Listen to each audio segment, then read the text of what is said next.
주가 시작되면서부터 성령의 바람이 우리 공항동 쪽으로 부는 것 같아요. 첫 주가 시작되자마자 본당에 변화가 보이기 시작합니다. 조금씩 변화가 되고 있는 그 모습이 아마 성령 세미나가 다 끝날 때쯤에는 우리 전체의 변화를 느낄 수 있는 그런 시간이 오지 않을까 생각이 들어요. 성령은 바람 부는 대로 움직이신다 그러셨어요. 아마 여러분들의 마음의 문을 열어놓기만 하면 그쪽으로 분명히 들어오실 거라고 생각을 합니다.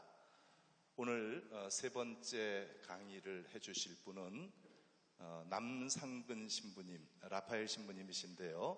지금 서울 신학대학에서 신학생들 영성 지도를 맡고 계세요. 오늘 여러분들에게 아주 뜨거운 말씀, 또 여러분들을 감동시킬 그런 말씀을 성령께서 인도하시도록 우리가 함께 기도하는 마음으로 오늘 강의를 청해 듣도록 하겠습니다.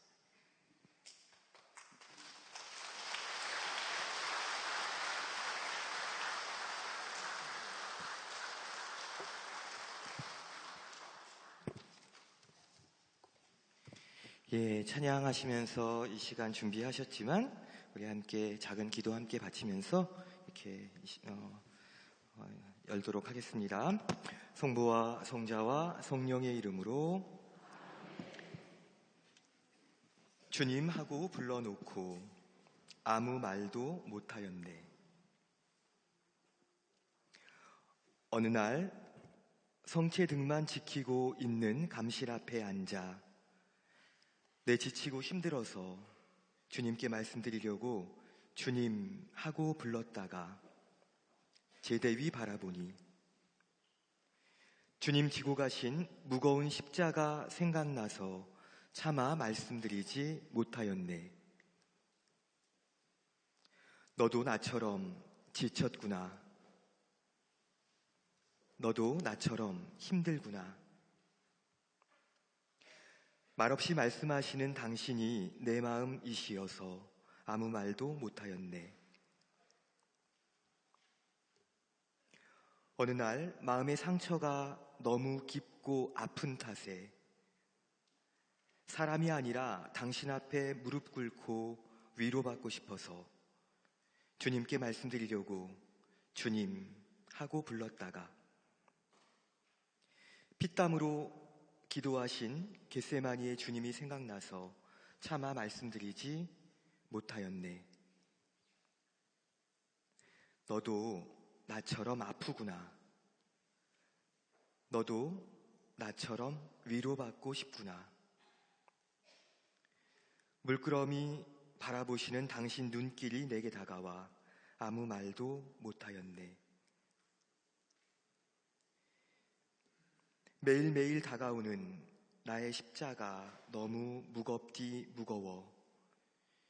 견디기 힘들다고 투정하려고 고개 숙이고 한숨 쉬면서 주님께 말씀드리려고 주님 하고 불렀다가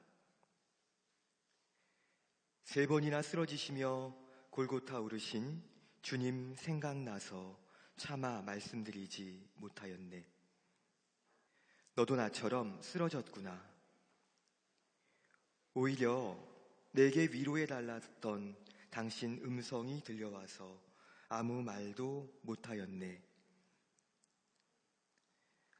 가족들도 친구들도 나를 이해 못해서 속상하고 답답하기만 한 어느 날, 그래도 주님은 아시겠지 하고 주님께 말씀드리려고 주님 하고 불렀다가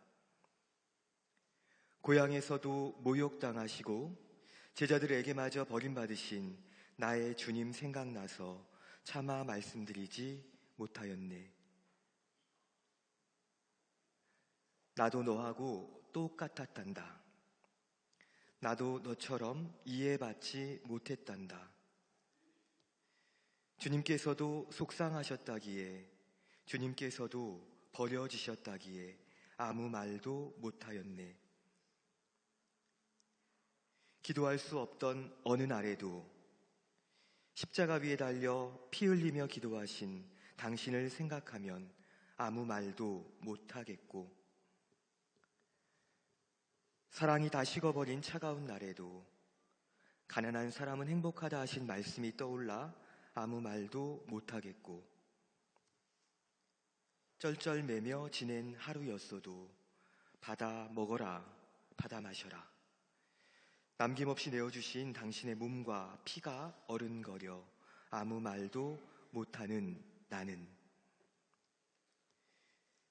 주님 앞에서는 아무 말도 할 수 없음을 고백하게 하시고, 주님 앞에서는 그 누구도 불평할 수 없게 하시는 탓에 힘이 들고 어려워도 주님의 고난에 참아 비길 수 없어 차마 힘들다 말할 수 없어 주님 하고 불러놓고 아무 말씀도 드릴 수가 없었네. 좋으신 주님, 함께 모여 당신을 찬양하고 당신의 말씀을 들으며 하나 되고자 하는 저희들을 주님 앞에 다시 모아주시고 저희들의 눈과 귀와 그리고 마음을 열어주셔서 하나님의 말씀을 충실히 듣고 살아가는 신앙의 증인 될 수 있도록 이끌어 주십시오. 우리 주 그리스도를 통하여 비나이다. 아멘. 성부와 성자와 성령의 이름으로. 참 예수님, 아이고 3주 7주 동안의 그 여정 잘 걸어가고 계십니까? 조금 다른 어떤 성령 세미나보다 조금 일찍 시작하셔가지고 시간이 일러서 저녁 식사들 대충 하시고 설거지는 던져놓으시고 부랴부랴 여기 오셨어요. 그죠? 시간을 내셔서 오셨으니까 이 시간들 이렇게 귀하게 정말 하나님께서 받아주시고 여러분들의 그 마음과 일상들을 이렇게 강복해 주시기라고 그렇게 생각합니다. 사도행전 19장에 보면요, 사도 바오로가 에페소 교회에 가시는 그런 대목이 나옵니다. 에페소, 터키 그쪽 남쪽에 있는 그 당시로서는 굉장히 큰 도시였는데 사도 바오로가 그곳을 방문하셨을 때 이미 거기에는 신앙인 공동체가 있었어요. 사도 바오로가 복음을 전하시기 전에 이미 세워진 신앙인들의 그 모임이 거기에 있었음을 이제 사도 바오로가 발견하십니다. 사도 바오로를 이렇게 딱 지켜보시는데 조금 이상한 거예요. 신앙생활을 하고 있긴 있는데 조금 이상해. 뭔가 어색해. 뭔가 빠져있는 것 같은 그런 모습을 사도 바오로가 발견합니다. 그래서 에페소 신자들에게 질문을 하시는 거예요. 여러분이 세례 받았습니까? 질문해요. 그랬더니 세례 받았대요. 신자긴 신자인 거죠, 그죠? 세례 받았으니까. 그래서 그럼 무슨 세례를 받았습니까? 이렇게 물어보니까 세례자 요한의 세례를 받았습니다. 이렇게 이야기합니다. 여러분, 예수님 활동하시기 조금 전에 세례자 요한이 나타나서 요르단강에서 회개를 선포하고 이렇게 하나님 나라의 복음의 시작을 알리시잖아요. 그렇죠? 예수님의 길을 앞서 닦는 인물로 요한이 등장하는데 그 요한의 제자들이 에페소까지 와가지고 이미 이렇게 복음을, 하나님 말씀을 전하고 있었던 것이죠. 세례자 요한의 세례를 받았군요. 그럼 요한의 세례를 받을 때 성령도 받았습니까? 이렇게 질문합니다. 그랬더니 에페소 신자들이 자기들은 성령이 계시다는 말조차 들어본 적이 없다 이렇게 얘기합니다. 그러니까 사도 바오로가 아하, 이래가지고 내가 이 사람들, 이 신자들을 이렇게 볼 때 뭔가 신앙생활을 하고 있는데 믿음을 가지고 있긴 있는데 뭔가 조금 어색했구나 이렇게 아신 거예요. 그래서 그 에페소 신자들에게 다시 안수합니다. 그랬더니 그때 성령이 그들 위에 내리셔서 그들이 신령한 언어로 이야기하면서 하느님을 찬양하기 시작하였다. 이런 이야기가 사도행전 19장에 수록되어 있습니다. 그리고 이것 통해서 이렇게 조금 뭐라 그럴까요? 이렇게 힌트를 얻을 수 있는 것이 뭐냐면요, 신앙생활하고 우리가 신자로서 살아가지만 굳이 이야기하자면 두 종류의 신앙인으로 나눌 수 있는 것이 아닌가. 두 종류의 신앙. 하나는 어떤 신앙인이에요? 세례받은 신앙인이죠. 그렇죠? 여기선 요한의 세례였지만 세례받은 신앙인이 하나 있고요. 또 어떤 신앙인이 있어요? 세례받았고 또 동시에 성령과 함께 동반하는, 그죠? 함께 생활하는 이런 신앙인이 있을 수 있음을 그러니까 세례받았다는 게 우리 구원의 여정의 첫 출발이긴 하죠, 그렇죠? 시작인데 그 완성을 위해서 우리가 성령과 함께 동반하는 삶이 필요하다는 것을 이렇게 알려주고 있는 그런 이야기가 아닌가 생각됩니다. 제가 예전에 몇 년 전에 이렇게 수녀원에서 몇 년 동안 이렇게 지낸 적이 있어요. 거기에서 이제 미사해주면서 뭐 조금 공부하면서 이렇게 지냈는데요. 수녀원에서 잘 지켜야 되는 게, 수녀원에 사는 신부가 잘 지켜야 되는 덕목이 첫 번째가 뭐냐면 미사 시간 잘 지켜야 되죠. 당연히, 그죠? 스님들한테 한번 찍히면 전국적으로 망신당합니다. 스님들 막 전국으로 이동 다니시잖아요, 그렇죠? 그러니까 저 새로운 신부님 미사 시간 잘 깜빡하면 1분, 2분씩 늦고 막 이렇게 다닌다 이러면은 이건 난감한 거예요, 그렇죠? 그래서 미사 시간 끝까지 잘 지켜야 되고요. 또 하나는 밥 시간 잘 지켜줘야 돼요. 밥 먹는다고 해놓고 안 먹거나, 안 먹는다고 해놓고 불쑥 밥 주세요 하면은 주방 수녀님한테 이게 또 한번 또 눈밖에 나게 되면 이것도 난감한 일이란 말이에요. 그 두 가지만 잘 지키면은 괜찮다고 평가받으면서 살 수 있는데, 제가 어느 날 바깥에 일이 있어가지고 저녁을 안 먹겠습니다 이렇게 말씀드렸어요. 저녁 안 먹습니다. 나와서 일하고서 이렇게 함께 있었던 그분들하고 저녁을 먹을 줄 알았는데 조금 일찍 끝난 거예요. 생각보다, 예상보다. 그리고 다 뿔뿔이 흩어졌어요. 그리고 저녁 어떡하지? 이제 터덜터덜 집으로 들어오고 있었습니다.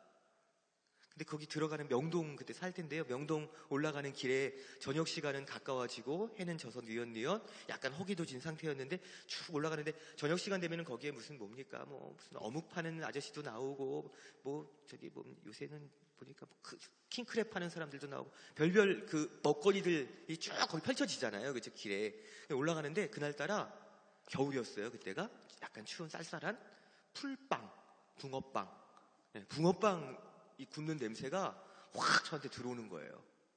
그래서 오늘 저녁은 밥 안 먹는다고 했으니까 그냥 어떻게 대충 때워야 되는데 저거 사들고 가서 때워야겠다. 그리고 1,000원에 얼마 몇 개예요? 그랬더니 3개씩이래요.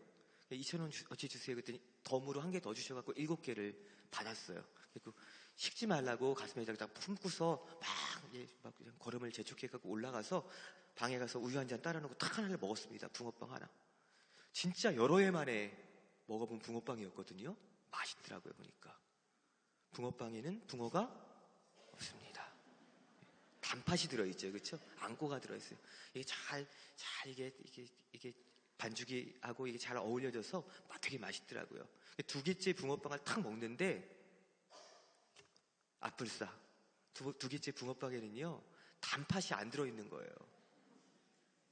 아마 추측하건대 이 붕어빵 파는 아저씨가 밀가루를 이렇게 부어서 조금 익으면은, 조금 살짝 익으면 거기다가 단팥 앙꼬를 넣잖아요, 그렇죠? 그리고 다시 밀가루 반죽을 부어야 되는데 막 이렇게 뒤집지 않습니까? 이렇게, 그죠? 뒤집다가 빠르게 하시느라고 급하게 하시다가 빼먹었나 봐. 빼먹으셨는데 그게 하필이면 저한테 온 거예요. 이게 덤으로 나한테 한 게 온 게 이건가 보다. 근데 그때가 약간 허기진 상태였는데도 불구하고요, 단팥이 안 들어있는 붕어빵을 먹으려니까 이게 영 제 맛이 아니더라고요. 네 맛도 내 맛도 아닌 맛, 그냥 밀가루 맛, 정말. 그죠?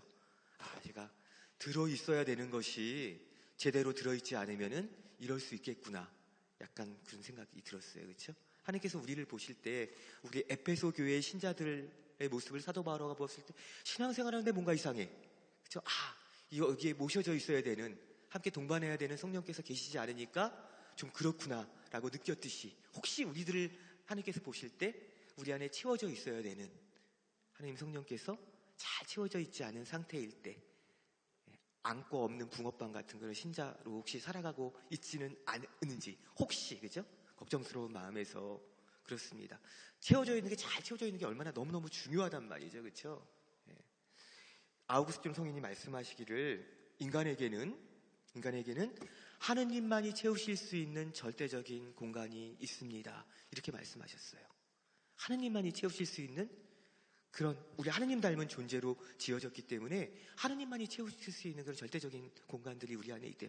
물론 우리가 엑스레이 찍고 CT 찍어도 어디 있는지 몰라, 그 빈 공간이, 그렇죠? 그러나 그렇게 있음을 우리가 살아가면서 느끼게 되죠, 그죠? 왠지 내 인생에 문제가 없는데 잘 돌아가고 있는 것 같은데 왠지 허전해. 그럴 때 있으시죠? 갈등 없는데, 어려움 없는데 왠지 뭔가 이것만은 아닌 것 같아, 그죠? 뭔가가 더 있을 것 같은 그런 마음들이 들어올 때가 있단 말입니다. 그때 우리들은요, 때로는 어리석게도 그 빈 공간, 그 공허함을 채우기 위해서 자꾸 세상의 것들을 거기다 집어넣는 경우들이 있습니다. 그게 들어가면 왠지 더 충만해질 것 같고요, 더 행복해질 것 같고요, 괜찮을 것 같아요. 그래서 어떻게 하냐면요, 많은 사람을 만나기도 하죠. 그렇죠? 좋은 인간관계 맺고 내가 그 사람들로부터 많은 좋은 인정을 받게 되면, 그 인정 욕구가 채워지게 되면 내가 이게 아마 이 공허감이 사라질 거야. 그 막 많은 사람들 만나고 많은 모임에 참여하고 그럴 수 있다는 거예요. 그죠? 또 혹은 내 통장에 있는 잔고가, 액수가 늘어나게 되면 내가 더 든든하고 더 왠지 괜찮을 것 같아요. 그래서 그 액수를 눌리기 위해서 돈으로 그 공허감을 달래기 위해서 막 또 집어넣는 경우들도 있단 말입니다. 그죠? 또 뭐 세상이 요구하는 뭐 스펙들, 이런 것들을 통해서도 내가 좀 뭔가 채워질 수 있지 않을까 하는 그런 마음에서 자꾸 그것을 집어넣는다는 것이죠. 자꾸 집어넣습니다. 근데 이상하게 자꾸 집어넣으면 집어넣을수록 채워지는 것이 아니라 더 공허감을 역으로 느끼는 거예요. 그렇죠? 이거 아닌 것 같은 생각이 들어요. 들어가야 될 것이 제대로 들어가지 않으면은요, 그런 부작용들이 오히려 일어난다는 것이죠. 여러분은 열심히 여름날에 열심히 운동해요. 땡볕 아래서 바닷가, 경포대 바닷가 앞에서 열심히 만약에 그 모래밭을 열심히 뛰었다고 생각해 보십시오. 1시간 동안 열심히 뛰었더니 막 땀도 많이 나고요. 그죠? 갈증이 당연히 느껴집니다. 뭔가 뭐 마셔야겠죠. 그죠? 그 갈증을 달래기 위해서 뭘 마셔야 돼요? 물 마셔야죠. 생수. 그죠? 그런데 같은 물이지만요, 경포대 앞에서 내가 운동했으니까, 뛰어다녔으니까 경포대 앞에 그 푸른 바닷물 그냥 넘실넘실 있지 않습니까? 그렇죠? 어마어마한 물이 내 앞에 있잖아요. 근데 목마르다고, 갈증 달랜다고 그 물 아무리 마시면 마실수록 더 갈증을 느끼는 것이죠. 어쩌면 우리 인생에 내가 인간적으로 채울 수 있는 것들을 하느님만이 채우실 수 있는데, 다른 것들로 채우려고 하는 시도들이 그렇게 바닷물로다가 갈증 달래려고 하는 그런 헛된 시도하고 비슷한 것이 아닌가. 주님께서 우리가 함께 동반하실 때만 채워질 수 있는 부분이 있음을 알고, 우리가 그 부분을 주님께서 구하라, 찾아라, 두드려라 그러셨어요. 그죠? 구하고 찾고 정말 제대로 두드리는 그런 찾는, 그래서 채워지는 그런 우리 삶이 되어야 되는 것이 아닌가, 그런 생각이 듭니다. 그래서 예수님께서도 죽음에서 부활하시기 전에도 성령을 약속하셨고, 부활하셔서 제자들 앞에 마르고의 다락방에 숨어있던, 절망 속에 있던, 어둠 속에 있던 그 제자들 앞에 나타나셔서도 약속하신 것이죠. 그렇죠? 성령을 받으라고, 그리고 청하라고. 그리고 그 약속을 믿고서 예수님의 승천 이후에 열흘 동안 기도하면서 하늘로부터 내려오는 힘을 기다리고 있던 그 제자들에게, 성모님과 함께 모여있던 기도하던 제자들에게 성령께서 이제 비로소 내리셔가지고 그들을 변화시키기 시작하셨던 것입니다. 그 전까지는 제자들이 어떤 제자들이었어요? 겁이 많은 사람들이었어요. 그렇죠? 어쩌면 오합지졸이었습니다. 세상의 눈으로 보기에는 그들이 주님께서 하셨던 그 복음을 전하는 그 사명을, 맡겨주신 그 사명을 감당하기에는 턱도 없는 사람들이었어요. 그죠? 예수님 십자가 밑에 제자들이 요한을 제외하고는, 아주 나이 어렸던 제자 요한을 제외하고는, 철없었던 요한을 제외하고는 아무도 거기에 가 있지 못했다는 겁니다. 다 뿌리뿌리 흩어지고 도망치고, 그렇죠? 오히려 주님과 한패로 몰릴까봐 전전긍긍하는 연약하기 짝이 없는 인생이었죠. 근데 그 제자들에게 성령이 내리시니까 이제 그들이 변화된 모습을 보여주더라는 것이죠. 숨어있던 제자들이 광장으로 나가요. 길거리로 나가요. 그렇죠? 이스라엘 백성들, 모여있던 이방인들 그 속으로 뛰어듭니다. 그러면서 하느님의 나라를 선포하고 예수 그리스도가 구세주로 우리에게 오셨음을 전하기 시작하시죠. 그래서 그 사도행전에 제자들이 이렇게 보여주는 사도로서의 그런 모습들을 묘사하면서 제일 많이 쓰여진 그 부사가 뭐냐면요, 담대하게라고 하는 말을 많이 써요. 담대하게 그들은 선포하였다. 담대하게 증거하였다. 담대하게 나서서 하느님의 말씀을 전하였다. 담대하다. 그 전까지는 어떤 제자들이었는데요? 겁에 질려 있는, 공포로 이렇게 묶여져 있던 제자들이 이제는 그분의 영에 힘입어서 변화되기 시작하더라는 것이죠. 어쩌면 우리가 그런 우리 믿음 안에 그런 용기와 이런 것들을 청하기 위해서 모여 있는지 모르겠습니다. 우리를 한 명 한 명 이렇게 개인적인 우리 모습들을 보면은 뭐 다 능력의 차이가 있고 역량의 차이가 있고 있겠지만 사실은 다 하나님 앞에 서게 될 때 또 우리 인생을 살아가게 될 때 다 어쩌면 많은 두려움들을 겪으면서 살아갈 수밖에 없다는 것이죠. 그렇죠? 아무리 자신만만한 것 같아도요, 또 내가 낯선 어떤 환경에 처하게 되면요, 새로운 일에 하게 되면, 내 능력의 한계를 벗어나는 일에 부딪히게 되면 겁이 납니다. 덜컥 겁이 나죠. 그렇죠? 해나갈 수 있을까? 내가 헤쳐나갈 수 있을까? 답을 내가 알고 있을까? 우리는 그런 존재라는 거예요. 그렇죠? 우리 한 명 한 명 다 살펴보게 되면. 그런데 연약하지만, 부족하지만, 어떻게 보면 무능한 존재이지만, 그런 무능한 우리들이, 연약한 우리들이 사실은 강력해질 수 있는 그 비결을, 그런 믿음의 길을 주님께서 우리에게 알려주셨다는 것이죠. 우리가 신앙 고백을 바칩니다. 주일이면 내 주일이면, 그죠? 이렇게 바치시죠. 전능하신 천주 성부 이렇게 바치시잖아요. 그죠? 전능하신 우리 신앙 고백의 첫 시작이 하느님의 전능하심에 대해서 고백하면서 우리의 믿음을 드러내고 있지 않습니까? 전능하시대요. 나는 연약하고 무능하지만 내가 믿고 고백하는 하느님은 전능하신 분이래요. 그렇죠? 그게 우리의 믿음의 첫 출발이고 우리가 그런 확신으로 살아간다고 한다면, 그렇다면 어떻게 우리의 삶을 엮어가야 되는 것이겠습니까? 전능하신 하느님과 내가 연결되어 있는 그만큼은 나는 유능할 수 있는 거예요. 그렇죠? 내 원래 있는 그 모습은 정말 보잘것없는 모습일 수 있으나 인간적인 차원에서 나는 아무것도 할 수 없는 어쩌면 그런 존재일 수 있으나, 그러나 내가 믿고 계신 하나님이 전능하시기에 그 전능하심과 잘 연결되어 있는, 접속되어 있는 그만큼은 우리가 유능해지고 강력해질 수 있다는 것이죠. 제자들의 모습, 변화된 제자들의 모습이 그것을 우리에게 증언해주고 있는 것입니다. 또 하나님 주님께서 우리를 세상에서 그렇게 시시한 모습으로 살아가지 않도록 당신의 전능하심을, 은혜를, 능력을 주시겠다고 약속하신 것이죠. 그렇죠? 누구에게? 그것을 믿고 고백하고 구하고 있는 이에게. 자격이 있어서 받는 게 아니에요. 그렇죠? 그게 하나님의 은혜로 주어지는 것이죠. 은총으로 주어지는 것이죠. 우리가 은총을 받는다, 성령의 은혜를 구한다, 은총을 청한다라고 할 때 은총과 은혜, 하나님의 선물로 주어지는 이 은총과 은혜는 누가 받느냐? 누가 받겠어요? 누가 받을 수 있겠습니까? 주님 은총을 받기를 원합니다. 하나님 은혜 안에 제가 살아가기를 원합니다. 우리가 그렇게 기도하는데 누가 받겠어요, 그걸? 누가 믿는 사람이 받겠죠, 일단은. 그죠? 근데 믿는 이들, 우리 자녀들에게 주시는데 특별히 저는 그렇게 말씀드리고 싶어요. 자격이 없는 사람에게 주신다. 우리가 무슨 하나님께서 원하시는 것들을 잘 열심히 기도했기 때문에 주시는 것도 아니고, 열심히 내가 시간을 쪼개가면서 할 수 있는 모든 노력과 수고를 다 바쳤기 때문에 하나님께서 너는 받을 만한 자격이 있는 거야, 우리가 자격증을 얻어가지고 그것을 받는 것이 아니고, 어떻게 보면 주님, 죄가 아무리 노력하고 애를 써도 하나님의 은혜와 은총을 받을 자격이 요새 말로는 1도 없습니다. 그죠? 전혀 없습니다. 근데 우리 구하지 않을 수 없단 말이에요. 그죠? 구하지 않고, 우리가 그것을 청하지 않고 살아갈 수 없다고 하는 것을 자각하고, 그래서 겸손하게 하나님 앞에 무릎 꿇고 그것을 구하고 있다면, 주님, 저는 자격 없습니다. 그러나 받기를 원합니다. 내려주십시오 하고 청하는 그에게 하나님께서 주신다는 것이죠. 그래서 우리는 세상에서는 자격을 갖추는 것이 자랑이잖아요. 그렇죠? 우리는 이거 할 수 있는 자격이 있어, 이게 자랑이지만, 우리 그리스도인에게 있어서는요, 하나님 앞에서 자격 없음이 우리에겐 오히려 더 자랑이 될 수 있다는 거예요. 그렇죠? 자격 없습니다. 그러나 하나님께 우리 구하고 청하고 어떻게 보면 요구할 수 있는 존재란 말이에요. 넉넉하게 그럴 때 우리에게 부어주실 것입니다. 제자들 성령을 받을 자격이 없었어요. 그렇죠? 우리도 자격이 없어요. 하나님께서 주시기를 원하신다는 것이죠.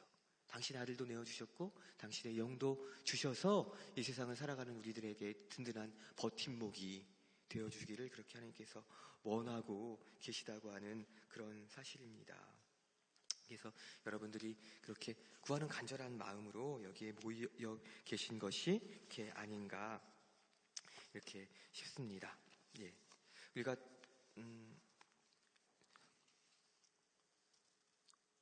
이렇게 어떤 며느리가 있었대요. 며느리가 새로 그러니까 시집 온 거예요. 근데 홀시어머니를 모시고 살게 된 거예요. 홀시어머니. 어렵겠죠, 그죠? 홀시어머니의 외아들. 야, 요새 같으면 며느리 얻기 힘든 집인데 며느리를 딱 얻었습니다. 근데 요새 뭐라고 할까요? 그 며느리들, 요새 며느리들 제가 폄하하려고 하는 게 아니라 보편적으로 그렇죠. 요새 사람 같지 않게 너무너무 뭐랄까 집안 살림을 알뜰하게 잘하는 겁니다. 시어머니도 너무 잘 모시는 거예요. 그죠? 깍듯하게. 그리고 뭐 남편 내조 끝내주는 거예요. 최고의 며느리를 얻었어요.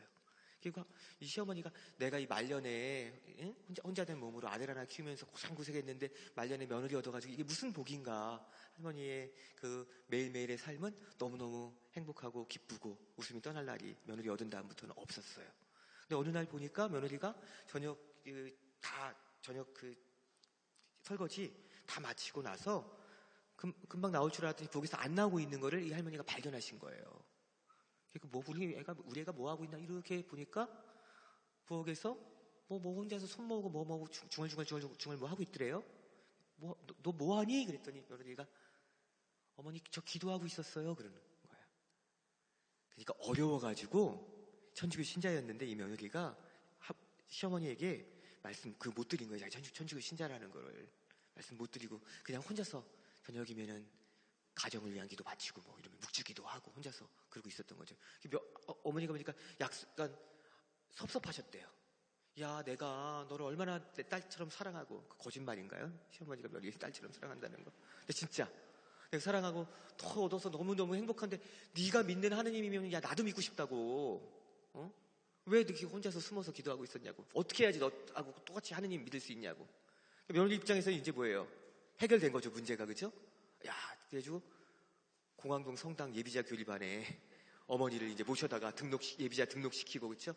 매일 예비자 교리할 때마다 모시고 다닌 겁니다. 막 간식 만들어가지고 같이 예비자 교리 받는 분들 그냥 이렇게 하면서 우리 어머니 잘 이렇게 하실 수 있도록 같이 함께 해주십사고 하면서 예비자 교리 끝날 때까지 성당에 앉아가지고 같이 기도하면서. 그리고 한 달, 두 달, 세 달 시간이 지났습니다. 세례받을 날이 가까웠어요. 이제 다음 주면 세례받게 되는데 세례받기 전에 본당 신부님께서 여러분 찰고란 말 아시죠? 조금 옛날에는 자주 쓰던 말인데, 예? 찰고, 뭐라고 이 예비자가 그동안 세례받을 준비가 잘 되어 있나 점검하시는 거예요. 본당 신부님이 점검하시기로 하셨대요. 근데 할머니가 얼굴이 사색이 돼갖고 집으로 돌아오신 거예요. 그래서 어머니 왜요? 그랬더니 다음 주에 뭐 찰고라는 걸 한다는데 내가 그동안 예비자 교리 열심히 한 번도 안 빼놓고 다니긴 다녔는데 기억나는 게 하나도 없어. 연세가 있으신지라 예비자 교리반 뭔가에서 뭐가 들을 때는 이렇게 교리 들으실 때는 기도 뭔가 대충 알 것 같은데 집에 오는 길에 다 잊어버리시는 거야. 그죠? 어떡하나 막 걱정이 수심이 간다. 세례 받아야 되는데 그러셨대요. 그러니까 며느리가 어떻게 해요? 긴급 대책을 세워야 되는 것이죠. 그래가지고 예비자 교리반 봉사자들을 찾아가가지고 여러분 이렇게 시험 공부 잘하는 방법 중에 하나가 뭐냐면 기출 문제 잘하는 거예요. 그렇죠? 출제 경향을 잘 파악하면 되잖아요. 그렇죠? 본당 신부님께서 무슨 질문을 많이 하시나 그걸 쫙 이제 알아낸 거예요. 그러니까 어머니 이런 거를 많이 물어보신대요. 그랬더니 어머니 난 문제가 많아. 당최 모르겠다고. 아 그래? 어떡하죠 어머니? 그렇지만 한 개만 대답하시면 통과될 수 있다고. 본당 신부님이 제일 중요하다고 생각하시는 문제가 뭐였냐면은 예수님의 대속에 관한 얘기였대요. 대속. 예수님께서 십자가에 피 흘려서 돌아가심으로써 우리가 우리 죄를 용서받고 우리가 영원한 생명을 얻게 됐다. 예수님의 그 피 흘리심, 예수님의 죽으심으로 우리가 구원되었다고 하는 요 교리를 제일 중요하게 생각하셨다는 거예요. 본당 신부님. 그래서 그거는 꼭 물어보시는 거예요. 그러니까 필수 문제예요. 그것만 대답하시면 된다고. 응? 그것만 집중적으로 할머니한테 가르치신 겁니다. 그랬더니 걱정하지 말라고. 그거 한 개는 내가 외울 수 있다고. 그래서 탁 찰고라로 탁 들어가셨어요. 그 다음 주에. 본당 신부님이 탁 보니까 예비자 교리 한 번도 안 빠지시고 피정도 갔다 오시고 열심히 며느리는 너무 열심한 친구고, 그러니까 이 할머니를 만약에 조금 뭐 교리 제대로 외우지 못하시고 기도문 제대로 못 외우셨다고 해서 그 세례 받으시는 거 탈락시키면 큰일 나게 생겼어, 그죠? 그러니까 꼭 이제 붙여주시기로 이면 마음 먹고, 할머니 그동안 고생 많으셨다고 격려하시면서. 근데 딱 한 개만 물어볼게요. 올 게 왔구나, 그죠? 예수님 돌아가셨죠? 그랬더니 돌아가셨어. 안다고 내가 그 들었다고, 예수님 돌아가신 거. 예수님 그럼 누굴 위해 돌아가셨냐고. 필수 문제, 기출 문제 나왔잖아요, 그죠? 할머니가 너무 자신만만하게 대답하셨다는 겁니다. 우리 며느라기를 위해서 돌아가셨다고. 왜요? 며느리가 그렇게 가르친 거예요, 그렇죠? 나를 위해서 예수님이 돌아가시고 피를 흘리시고 생명 바치셔서 나를 위해서 또 부활하셨노라고. 그렇게 하니까 며느리를 위해서 돌아가셨다, 며느리 우리 아기를 위해서, 새 아기를 위해서 돌아가셨다, 이러다가 그냥 그게 나와버린 거죠, 그렇죠? 이게 그냥 우스갯소리이지만 사실은 어떻게 보면 우리가 신앙생활하면서요, 우리 믿음의 내용이 그냥 이렇게 좀 먼 나라 얘기라고 해야 될까요? 그렇죠? 들은 믿음일 경우가 굉장히 많을 수 있다는 것이죠. 여러분들이 주일마다 와서 주일 강론 들으시고 이렇게 예비자 교일 때도 들으시고 이렇게 저런 기회들을 통해서 뭐 신앙 서적들도 읽으시고, 그러면서 우리가 때로는 많이 가지게 되는 뭐 착각이라고 할까요? 오해라고 해야 될까요? 이게 뭐냐면요, 내가 들은 이야기들이, 하느님께 대한 내가 들은 이야기들이, 그렇죠? 내가 읽었던 그 책의 내용들이 내 믿음과 동일한 것으로, 아직 내 것 되지 않았는데 동일한 것으로 그렇게 생각하면서 살아가는 경우들이 종종 있을 수 있다고 하는 사실입니다. 정말 누구를 위해서 돌아가신 주님, 누구를 위해서 지금도 일하고 계신 주님인지 그게 실감나지 않을 때가 있는 거예요, 그렇죠? 그래서 신앙생활 하긴 하는데 에베소 신자들 같은 신앙생활일 수 있는 것이죠. 뭔가 하긴 하는데 기쁨이 없어. 뭔가 하긴 하는데 의무적으로 해야 되는 거예요. 야, 죽으나 사나 주일미사 가자. 주일미사 또 빠져갖고 고해성사 하느라고 또 줄 서서 기다리고 고백하는 거 번거롭고 또 그것도 민망한 일이니까 그냥 가자. 만약에 우리가 그렇게 신앙생활을 하고 있다고 한다면, 주님을 만나기 전과 만난 후의 삶이 비포와 애프터가 많이 달라야 되잖아요, 그렇죠? 달라야 된단 말입니다. 근데 우리가 정말 주님 만나기 전과 후의 그 삶이 그렇게 뚜렷하게 변화된 그런 기쁨의 삶으로 하나님 앞에 나아가고 있는가 질문을 던지게 되는 것이죠. 여기 공항동에서 제가 주일을 이렇게 지내보지 않아서 모르겠는데 어떨 때 제가 그렇게 느낀 적이 있어요. 어느 본당에 이렇게 손님 신부로 가서 미사 지내고, 한 대 미사, 주일 오전에 미사 한 대 하고 이렇게 나가는데 그 다음 미사 시간이 이제 또 가까워져가지고 막 신자들이 이렇게 올려오시고 계셨습니다. 성당 앞길이 그냥 막 많은 분들이 막 몰려오시는데 제가 거기를 이제 이렇게 쑥 빠져나가는 거예요. 빠져나가고 있었어요. 빠져나가는데 이게 뭐라 그럴까, 어디에 이렇게 전체 공동체가 모여갖고 여러분들이 모여갖고 있으면 전체적인 분위기라는 게 좀 있잖아요, 그죠? 아, 여기는 조금 약간 이 집은 조금 냉랭한 것 같아. 여기는 조금 따뜻한 것 같아. 이런 전체적인 느낌을 받을 때가 있는데, 그 본당의 신자들이 미사하러 쭉 들어오시는데 거기 이렇게 쭉 해서 가운데에서 나가는데 제가 받았던 느낌이 뭐냐면 조금 뭐 무겁다고 해야 될까? 심란하다스럽다고 해야 될까? 그런 어두운 느낌들이 있었습니다. 생각해봤어요. 이렇게 성당 오시는 분들 발걸음이 이렇게 무겁고 이렇게 지나치게 그럴까? 이해가 되는 거예요, 사실은. 일주일 동안, 한 주간 동안의 삶이 그렇게 녹록지가 않습니다, 그죠?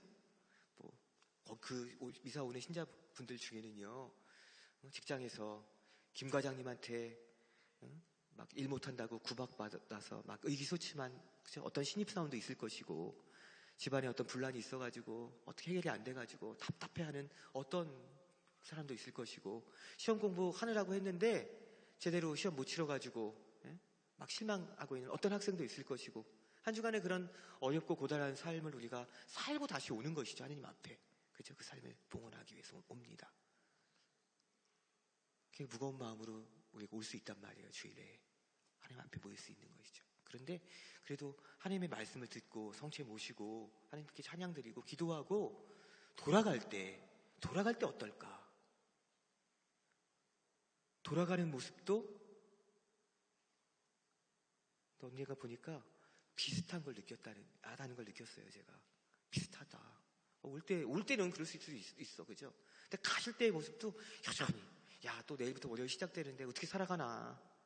야, 이거 출근하기 싫은데, 학교 가기 싫은데, 이거 나한테 주어진 이 과제 내가 또 어떻게 해결하나? 이 답도 없는데 하면서 그냥 돌아가는 모습도 여전히 어깨 쳐져가지고 무거운 발걸음으로 그렇게 돌아가고 있다고 한다면, 비포와 애프터가 크게 차이가 없다고 한다면, 하나님 앞에 나와서 사는 우리들의 정말 그 모습이 주님 보시기에 얼마나 실망스러운 모습일 수 있을까.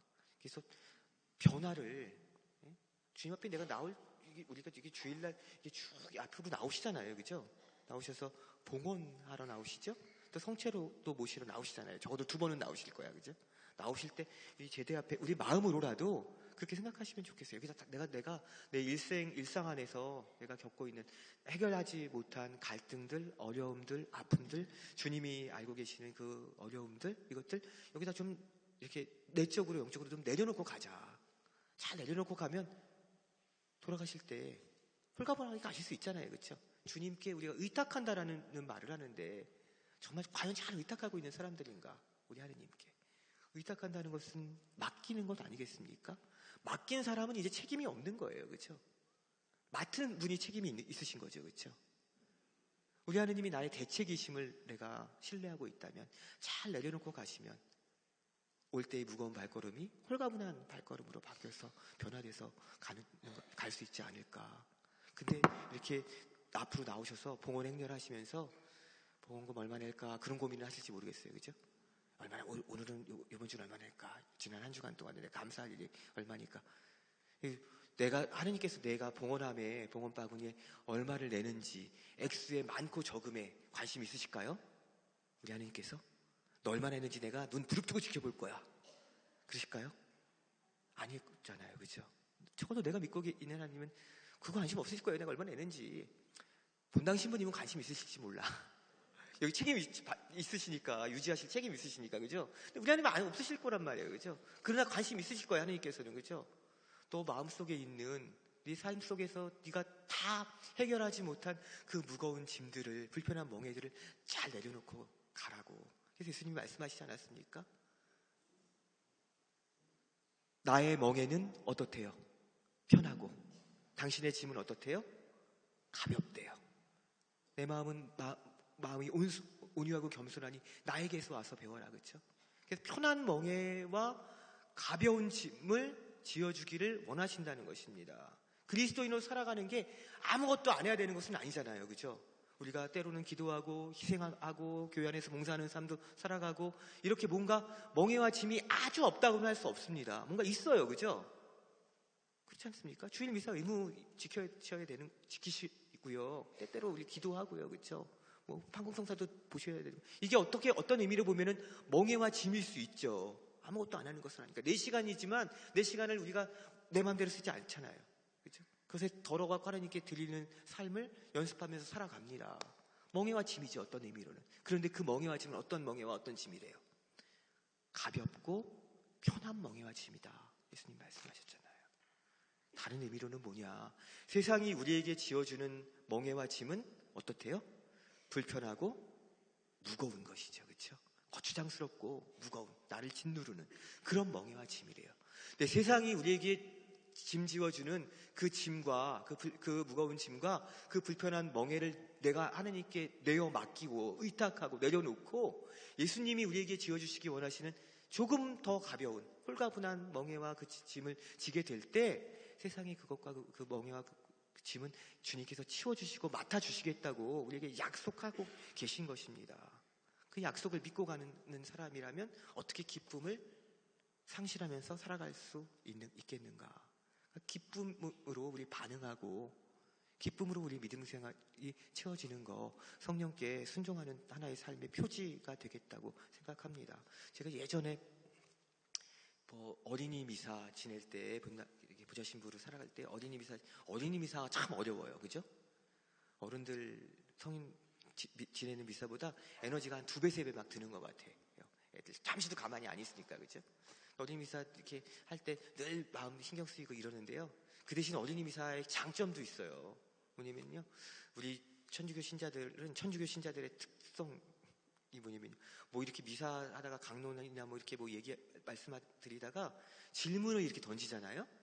여러분 이거는 어떻게 생각하세요? 이렇게 질문 던지면 어떠십니까?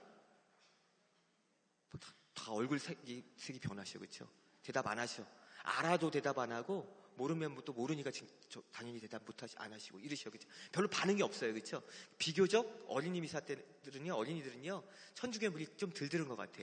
대답은 잘해, 그렇죠? 틀리든 맞든 막 대답 잘하고 막 이럽니다. 그래서 그건 또 재밌어요. 아이들 하고 함께 이렇게 미사 드리고 그러면요. 어린이 미사, 성령 강림 대축일 어린이 미사였습니다.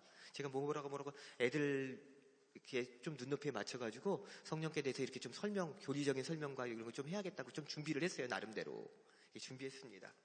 먼저 이제 아이들에게 질문을 하나 던졌어요. 얘들아, 오늘 무슨 날이니? 그랬더니 성령 강림 대축일이래. 주보에 써 있으니까. 그래, 오늘 성령 강림 대축일인데, 자, 그럼 오늘 성령께서, 성령 하나님이 우리한테 오신 것을 이렇게 우리가 기념하고 기억하는 날이야. 자, 근데 성령은 누구실까? 질문. 어른들한테 질문 던지시면 어때? 다 시선 회피하셔. 안 보려고 그러셔요. 가능하면 안 보고. 만약에 찍어가지고 아니스자매님 오늘 성령 강림 대축일 성령이 어떤 분이실까요? 이렇게 여쭤보면 아니스자매님 다음 주부터 냉담하셔. 그렇죠? 저 신부님이 나한테 뭐가 억한 심정이나 이러시고. 그렇죠? 근데 아이들은 그런 건 없어요. 애들은 발랄하게 비교적 대답을 잘합니다. 근데 앞에 있는 꼬마가 손을 번쩍 드는 거예요. 마이크 가지고 내려가가지고 그래, 자, 성령 누구시니? 2학년짜리였어요. 얘가 그럽니다. 지금 성령은요, 제가 혼자 있을 때 나쁜 짓 하려고 할 때마다 제가 약간 감동했어. 네. 감동했어요, 정말. 그리고 감동을 할 필요가 없구나, 그날은. 얘가 제가 하려고 하는 말을 너무 아이의 말에 담아가지고 너무 정확하게, 분명하게, 너무 확실하게 설명한 것입니다. 아이는 너무 알고 있는 거예요. 보통 이제 성령께 대해서 설명할 때 내주하시는 성령 이런 표현을 씁니다. 그렇죠? 사도 바울가 그러시잖아요. 여러분의 몸은 성령께서 머무시는 성전임을 모르십니까? 그러니까 우리 안에 내주하신대요. 그렇죠? 성령께서 우리를 거처로 삼으셨다. 네, 어려운 말이죠. 내주한다라는 말이. 그냥 사실은.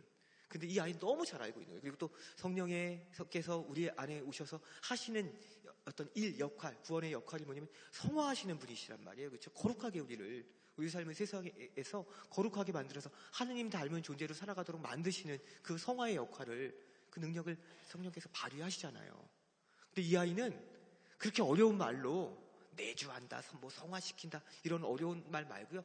너무 쉬운 용어로, 그러나 너무 분명하게, 너무 확실하게 우리에게 알려주고 있는 것입니다. 이 아이는 어떻게 성령 하나님을 생각하고 느끼고 있대요? 혼자 있을 때. 그죠? 아무도 몰라. 엄마가 외출하셨는데 애가 학교에서 돌아와가지고 마트 가가지고 아이스크림 하나 사 먹고 싶은데 엄마가 안 계시네? 그리고 엄마가 주신 용돈도 보니까 하나도 없어. 근데 아이가 알고 있어요. 엄마가 항상 어디 가서 이렇게 장 보고 오시면 그 남은 잔돈을 항상 두 번째 서랍에 넣어놓는 걸 알고 있어. 두 번째 서랍 열었어요. 거기에 얼마 들어있는지 다 헤아리고 있는 그런 살림하는 자매님 계실까요? 모르지. 그냥 나오면 그냥 대충 거기다 집어넣으니까. 그렇죠? 그러니까 얘가 거기서 700원 가지고 마트 가가지고 아이스크림 하나 먹고서 나중에 엄마한테 엄마 없을 때 700원 가져가서 아이스크림 사 먹었어요 해도 뭐라 그러시진 않을 거야. 그죠? 그래서 그 앞에까지 갔단 말이에요. 근데 걔가 그 700원 딱 꺼내려고 하는 순간 이 아이 마음속에서 어떤 소리가 들려왔다고요? 그러면 안 돼. 그러면 안 돼. 들려왔대요. 들었대요, 이 아이는. 그래가지고 참 서랍 닫은 거죠. 그렇죠? 엄마 오면 말씀드리고 사달라고 해야지. 그래서 어떻게 보면 성화된 거잖아요. 그렇죠? 거룩함을 하나님의 자기 안에 들려오는 그 하나님의 목소리에 예민하게 반응했다는 것입니다. 그러니까 성령에 순종하는 삶이 뭘까? 이렇게도 설명하고 저렇게도 설명할 수 있지만 저는 그것을 벗어나지 못하는 것이 아닌가 생각됩니다. 우리도 우리 안에, 양심 안에, 또 내가 들은 하나님의 말씀 안에, 우리의 일상 안에 들려오는 하나님의 목소리를 듣습니다. 야, 주일이야. 미사 가야지. 그죠? 오늘 하루 무사히 잘 마쳤어. 기도해야지. 이렇게 너의 삶을 하나님께서 잘 끌고 가고 계시잖아. 감사해야지. 그죠? 누군가 위해서 희생해야지. 내가 저 사람 조금 돌봐줘야지. 미운 사람 있지만 좀 용서해야지. 등등등. 수도 없이 많은 기회에 하나님께서 우리에게 당신의 말씀을 들려주셔서 이끄심을 알려주셔가지고 거기에 순종하며 살아가도록 거룩한 삶을 살도록 그렇게 만들어 가시는 것입니다. 근데 우리 되게 어떡하냐면요, 이 아이는 그것에 예민하게 반응을 했는데 우리는 못 들은 척하는 경우들이 많다는 것이죠. 불순종이죠. 못 들은 척합니다. 다음 기회에 하자 뭐 이러는 거예요. 그렇죠? 주일미사 오늘 몸 좀 피곤하니까 다음 기회에, 다음 주에. 근데 다음 주가 되면 또 뭐라고 그럴까요? 또 그 다음 주에, 다음에 하자. 지금은 이유와 핑계를 자꾸 만들어야 된단 말이죠. 그렇죠? 하나님께서 나를 끌어가시려고 하는 그 움직임에 내가 따를 수 없는 수없이 많은 이유와 핑계와 그것을 정당화하며 나가면서 그 목소리에 순종하지 않는다는 거예요. 그러면서 성화된 거룩한 삶으로부터 점점 멀어지게 되는 것이죠. 언제 갑자기 그렇게 되는 것이 아니라, 그렇죠? 한 번, 두 번 외면하기 시작하니까 한 번, 두 번이 어렵죠. 한 번, 두 번이 어렵지 세 번, 네 번 반복되기 시작하면 이제 굳어지는 마음이죠. 그렇죠? 아무렇지도 않은 마음으로 살아가게 되더라는 것입니다. 이 아이는 자기 안에 계시는 하나님의 목소리를 경청하고 따라야 하는 것, 그게 그리스도인의 삶의 어떤 본질적인 것임을 알고 있었습니다. 바실리우스 성인께서는 이렇게 말씀하십니다. 성령께서는 근접할 수 없는 하느님의 거룩한 에너지, 힘으로써 이 세상 안에 작용하신다. 원래는 하느님은 우리가 가까이 할 수 없는 분이잖아. 그죠? 구약의 백성들은요, 하느님의 얼굴을 뵙게 되면 죽는다라고 생각했습니다. 그분의 어미가, 그분의 영광스러움이 너무 큰 것이기 때문에, 그분의 초월하신 그 영광이 너무 놀랍고 대단한 것이기 때문에 아무것도 아닌 존재인, 보잘것없는 존재인 우리가 하나님의 그 영광을 맞이하면 죽는다고 생각했다고요. 그래서 천사들마저도 그분의 영광 앞에서 자기 날개로 눈을 가린다고, 직접 바라볼 수 없다고 구약의 신앙인들은 그렇게 생각하면서 하나님을 섬겼습니다. 근데 그 하나님의 사랑이 너무너무 가까워지기 시작했다는 거예요. 그렇죠? 그렇게 멀리 계셨던, 실제로 멀지 않으셨지만 그렇게 우리가 멀게 느꼈던 하나님이, 초월하셨던 하나님이, 우리 위에 계신다고 생각했던 하나님이 사람이 되셔가지고 우리 곁에 계시기 시작하셨고, 우리가 예수님을 임마누엘이라, 예수님이 탄생 이야기 안에서 그렇게 그 대목을 듣지 않습니까? 그죠? 이제 처녀가 잉태하여 아들을 낳으리니 그 이름을 임마누엘이라 하리라. 임마누엘은 하나님께서 우리와 함께 계신다는 뜻이다. 그 위에 계셨던 하느님이, 초월하신 하느님이 우리 곁에 계시는 동반하시는 하느님으로 당신의 사랑이 얼마나 가까운지를 우리에게 알려주셨고, 이제는 그것도 모자라가지고, 곁에 계시는 것도 모자라서 우리 안에 들어와서 살고 머무시고 움직이고 이끌어가고 계신다. 성령 하느님의 그 내주하심을 왜 그렇게 이야기하고 받아들일 수 있지 않겠습니까? 그러니까 위에 계셨던 하느님이 곁에 계시기 시작하셨어요. 예수님의 육화를 통해서, 그죠? 그리고 이제는 심지어는요, 안에 계시기 시작하신 거예요.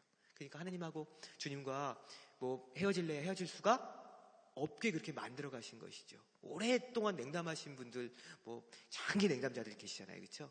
무슨 이제 계기가 되셔가지고 신앙 이제 다시 회복하시기 위해서 고해하러 오시는 분들이 계십니다. 딱 들어오셔가지고 말씀하시면 30년 냉담하셨습니다. 있으실 수 있어요. 그렇죠?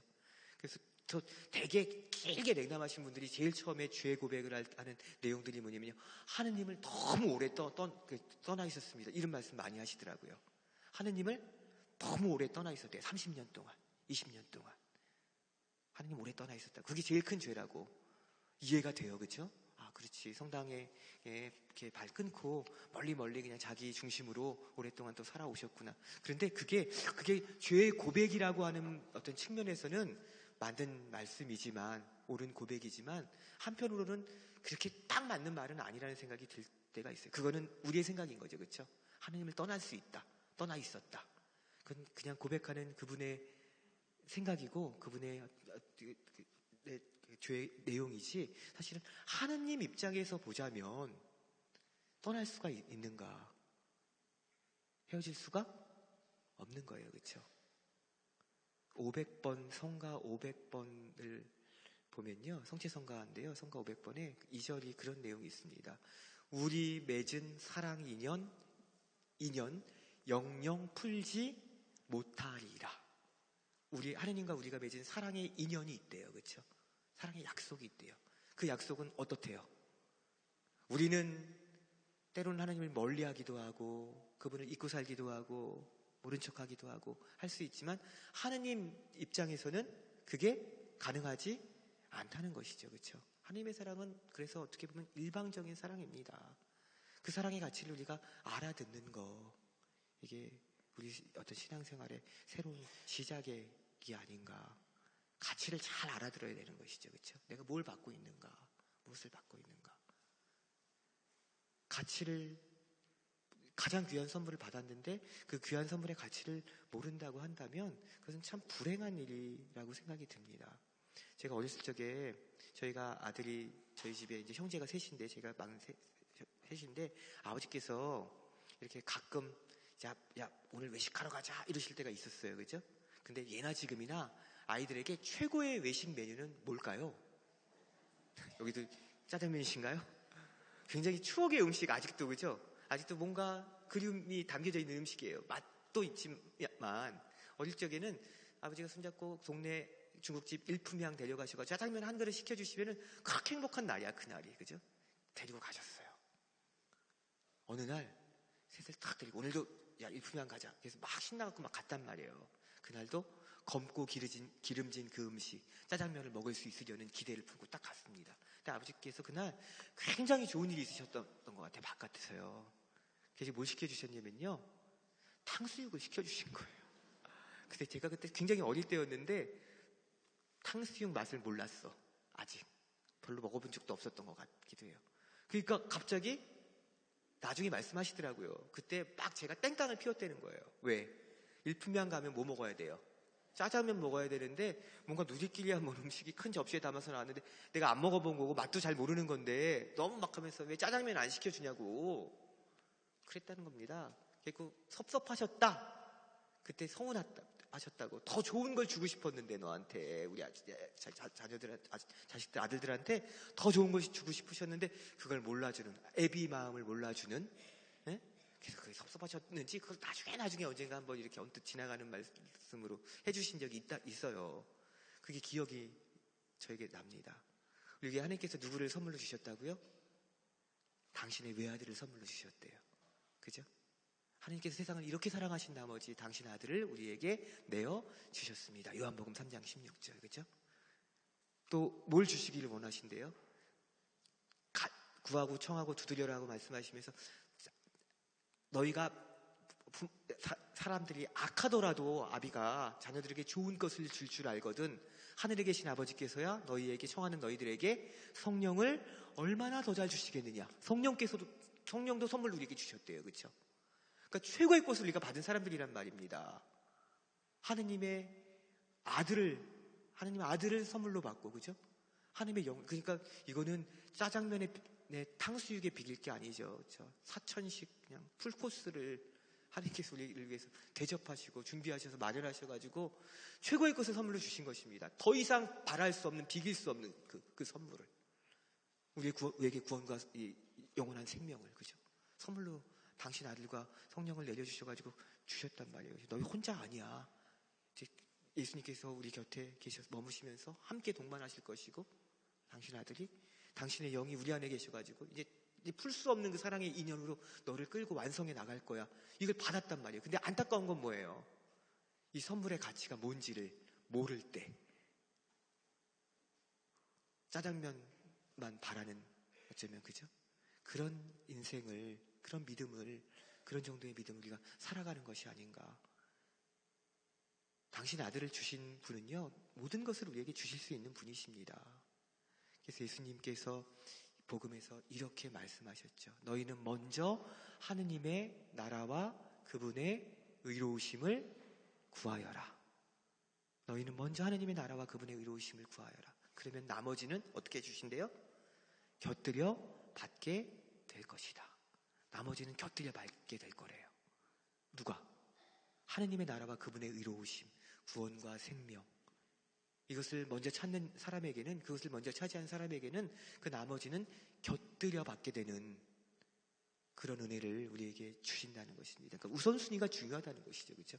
하나님의 나라와 그분의 의로우심을 구하는, 우리 믿음 안에서 그걸 먼저 구하는, 그것이 가장 우선적임을 깨닫는 이 우선순위가 잘 정해져 있을 때 나머지 것들은, 우리에게 필요한 것들은 곁들여 주신대요. 무엇을 먹을까? 무엇을 입을까? 그렇죠? 이거는 곁들여 받게 되는 은혜래요. 근데 우리 문제는 뭐냐면요, 우리가 그 우선순위가 뒤죽박죽이 될 때가 가끔 있더라는 것입니다. 하나님께서 먼저 구하고 찾기를 원하시는 것은 저 뒷전인 거예요. 그리고 당장 필요한 것들, 그것에만 이렇게 집중하고 거기에만 내 시선과 관심이 머물러 있을 때가 많더라는 것이죠. 공항동이 약간, 공항동 우리 신자분들이 그래도 1년에 몇 번씩 이렇게 좀 약간 격조 있는 레스토랑에 가실 때가 있으시죠? 약간, 있으시다 그래요, 그냥. 있으시죠, 그죠? 약간 막 이렇게, 약간 막 촛불도 켜놓고 막 약간 이렇게 조명도 은은하고 막 그냥 스카이 라운지 이런데. 근데 가신단 말입니다. 얘는 뭐 결혼 기념일에 뭐, 그죠? 무슨 축일날 이런 날 몇 번 가십니다. 그래서 분위기 탁 내고 옷도 좀 괜찮은 거 차려입고 딱 가셔가지고. 근데 되게 그런 데는 가격도 꽤 나가요. 그쵸? 막 한 일당 막 3만 원 내고 갑니다. 오늘따라 좀 한번 좀 쓰자. 가셨어요. 거기 왜 가시는 거냐면요. 되게 그때는 보통 우리 대하고 약간 썰러 가시는 거야. 그쵸? 그죠? 보통 써는 음식이 좀 가격이 나가죠. 그쵸? 썰러 딱 가십니다. 왜 가신다고요? 썰어보려고 오늘따라. 오늘 나도 썰어볼 거야. 가신다면. 등심 스테이크 이런 거 드시러 가신단 말이에요. 자, 그렇게 약간 격식인, 격조 있는 레스토랑에 가시면요. 음식이 한꺼번에 안 나와. 그죠? 어떻게 나오냐면요. 코스로 차례차례 나옵니다. 그죠? 차례차례 나와요. 첫 번째 뭐, 샐러드 같은 거 나옵니다. 샐러드 탁 우리 집에서는 오뚜기 마요네즈 샐러드를 많이 먹었는데 거기는 이 샐러드 드레싱이 막 다른 거예요. 평소하고 달리 막, 그죠? 아일랜드 무슨 쌀고전도 드레싱이 나왔어요. 그래가지고 너무 맛있어. 그러니까 어떻게 하셨어요? 한 접시 더 시켰어. 또 빵이 나왔는데 빵도 평소에 먹던 파리바게뜨 빵하고는 달리 완전히 갓 구워낸 호밀빵이에요. 너무 맛있는 거예요. 그래가지고 빵 한 접시도 더 먹었어요. 그리고 또 스프가 나왔는데 스프도 그냥 브로콜리 무슨 크림 스프가 나왔는데 너무 맛있어. 막 입에 착착 감겨서 한 접시 더 드셨어요. 거기 왜 가셨다고요? 3만 원 중에 2만 7천 원은 그 써는 가격인데 이미 뭘 많이 드신 거예요? 뭐 그런 거 그죠? 스푼이 뭐 이런 거 뭐라 그럽니까? 그거를 이 앞에 나오는 그 음식들 혹은 다 저기 메인 메뉴 먹고 나서 나중에 나오는 음식들을 사이드 디쉬 그래요. 그렇죠? 디저트, 에피타이저 이런 거를 사이드. 그리고 등심 스테이크가 뭐냐면 메인 디쉬죠. 메인 요리죠. 그렇죠? 메인 먹으러 가신 거예요. 메인. 그러니까 급하고 시간 없을 때는 그냥 메인만 드시고 오셔도 크게 손해 보시는 거 아니야. 그죠? 근데 엉뚱한 걸 자꾸 우리가 그 3,000원인데 그거는 그래봐야 그걸로 까딱 채우면은 진짜 정작 먹어야 되는 메인의 가치는 메인의 그 맛은 잘 못 느끼고 잘 누리지 못하고 엉뚱한 걸로 배부릴 수가 있다는 것이죠. 하느님의 나라와 그분의 의로우심을 먼저 구하래요. 그게 메인이래요. 우리한테 그리스도인에게는. 그러니까 그걸 우리가 충분히 그것에 대해서 감사하고 그것으로 내 신앙생활을 지탱해 나가면 그 나머지는 이라고 말씀하셨잖아요. 그렇죠? 그 나머지가 사이드잖아요. 왜? 곁들여 받는 거니까. 곁들여 나오는 거니까. 정말 중심이 뭐냐? 우리 신앙생활 하면서, 그렇죠?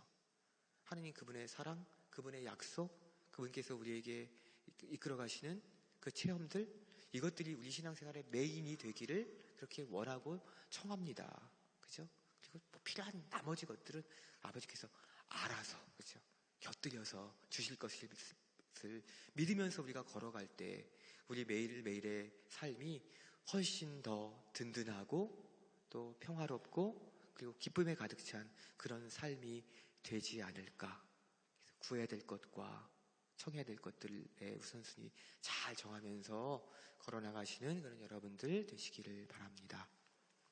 마치겠습니다. 성부와 성자와 성령의 이름으로 영광이 성부와 성자와 성령께 감사합니다. 축하드립니다.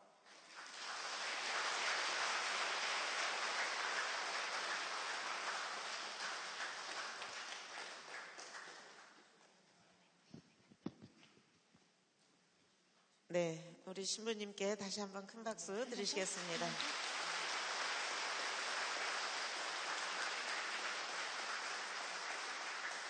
말씀은 우리 마음의 거울이죠. 성부와 성자와 성령의 이름으로 세례를 받고 하느님께서는 당신의 영을 우리에게 보내주셨습니다. 그 영이 우리 안에 와 계심에도 우리는 그 영이 나와 함께 하심을 인식하고 깨닫고 체험하지 못하고 살았기에 어쩌면 우리는 이 세상 것을 채우기 위해서 그렇게 몸부림치며 살았는지 모릅니다. 말씀의 거울에 우리 마음을